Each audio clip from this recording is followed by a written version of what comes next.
نے ڈائلاگ پہ بات کی تھی شروع میں, ہمیں اس سے ریلیٹڈ ایک کوشچن ملا.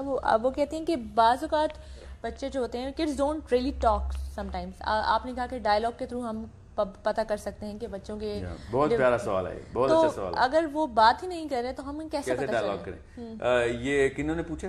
یہ زینب بشیر نے پوچھا. جی, تو اگر ایک بچہ بات ہی نہیں کرتا تو سب سے زیادہ وہی بات کر رہا ہے, اسی کو ایموشنل ڈائلاگ کہتے ہیں. یہ مت سوچیں کہ اس کے منہ سے کیا نکل رہا ہے, وہ الفاظ نہیں ہیں. there is a lot of emotional dialogue that he is actually carrying forth. جو بچے بالکل چپ ہو رہتے ہیں وہ سب سے زیادہ چیخ رہے ہوتے ہیں. یہ ایک فطری امر ہے کہ آپ کو یہ بات سمجھ آئے. اس میں کوئی سائنس سمجھانے کی ضرورت نہیں ہے, مگر سائنٹیفکلی میں آپ کو بتاؤں, fear actually causes shock. Shock causes lack of any sort of ductile and or mental response. اس کا مطلب یہ ہے کہ ایک دم بند ہو جائے گا. اچانک یہاں پہ بم پھٹے گا نا تو ہم نے ایک دم نہیں بھاگنا, ایک دم ہم شاک میں آگے بند ہو جائیں گے.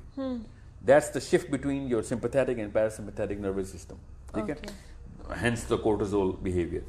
مگر بچہ جب بالکل چپ ہو جائے نا, اس کا مطلب یہ ہے کہ he is in an environment which is not conducive to his internal chemistry. So آپ کی جو بچے کی جو نیچرل ایکسٹروورٹیڈنیس ہوتی ہے, there is no, میں آپ کو ابھی بتا رہا ہوں بڑے وثوق اور ایویڈنس کے ساتھ, اللہ تعالیٰ نے کوئی انٹروورٹ بچہ پیدا نہیں کیا کبھی بھی. ایک بچہ اگر انٹروورٹ ہے اس کا مطلب ہے اس کی کیمسٹری بیلنس نہیں ہو رہی ایکسٹرنل انوائرمنٹ سے.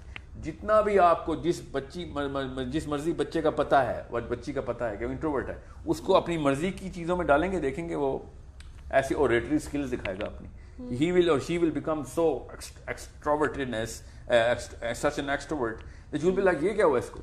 سو یہ بالکل نیچرل ہے کہ ایک بچہ کی ایکسٹرنل کیمسٹری انٹرنل کیمسٹری, جیسے پانی میں آپ سانس نہیں لے سکتے نا, یہ اس کو سائیکالوجی میں نا بیسکس میں یہ بتاتے ہیں. ایک انسان پانی میں سانس نہیں لے سکتا, بالکل اسی طریقے سے ایک انسان اگر چپ ہو جاتا ہے نا باہر, تو اس کا مطلب ہے کہ وہ باہر والا جو میڈیم ہے وہ اٹ از ناٹ ہیلپنگ ہم ٹو بریتھ. سو یہ جو بچے خاموش ہو گئے ہیں یا خاموش ہو رہے ہوتے ہیں یا بالکل کونے میں جاتے ہیں, اپنے آپ کو آئسولیٹ کرنے کی کوشش کرتے ہیں, those are the biggest loudest voices of how what kind of questions are they asking. better understand کہ ان کی کیمسٹری بیلنس کرنی ہے, کیسے ان کا ماحول بدلیں, اور ان سے ان کی پہلے دیکھیں کہ ان کی نیچرل جو ہے نا انکلینیشن کس طرف تھی, ہم نے کیا چینج کیا. اگر نہیں ہے تو ڈھونڈیں natural inclination. You have to make him talk. There is no way that you can say کہ وہ میرا بچہ انٹروورٹ ہے. اس کا مطلب یہ ہے کہ آپ کا پیرنٹل ماڈل انتہائی ڈیفیکٹو ہے اگر آپ کا بچہ انٹروورٹ ہے تو.